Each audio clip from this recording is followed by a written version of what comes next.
好啦，之後第26題啦，佢就話一個叫做 propanol acid 就 react with 個 propanol to give an ester。不如我哋畫一畫出嚟先啦。嗱 ，propanol acid 就再加 with 即係再 react with 我哋嘅propanol。咁我特登打直畫個 alcohol 啦，易睇啲啦。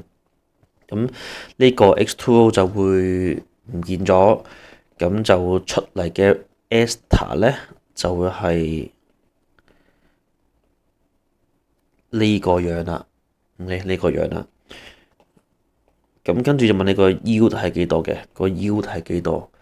咁個 yield 點計咧？計下啲 mol 咯。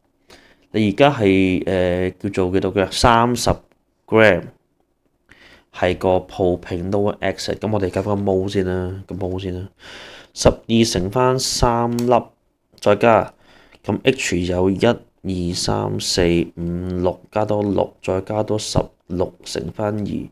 30除74，咁 mol 咧就係叫做0.4054嘅個 mol。咁 alcohol 就話 excess 㗎啦，咁我唔理佢。所以按道理你出嘅 ester 嘅 mol 咧都係一樣嘅 ，OK？ 咁佢嘅 mass 係幾多咧？佢嘅 expected 嘅 mass 就會係呢個 mol 0.4054，就乘翻個 molar mass。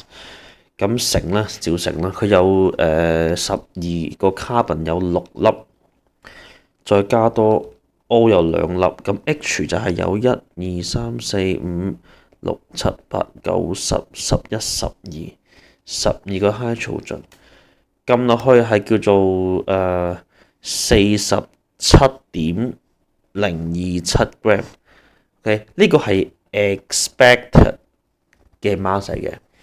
咁但係而家得6.32啫嘛，咁即係6.32除翻47.027 gram 乘翻100%， 6.32除翻 answer 就係叫做13.4%，咁即係我哋嘅 C for cat。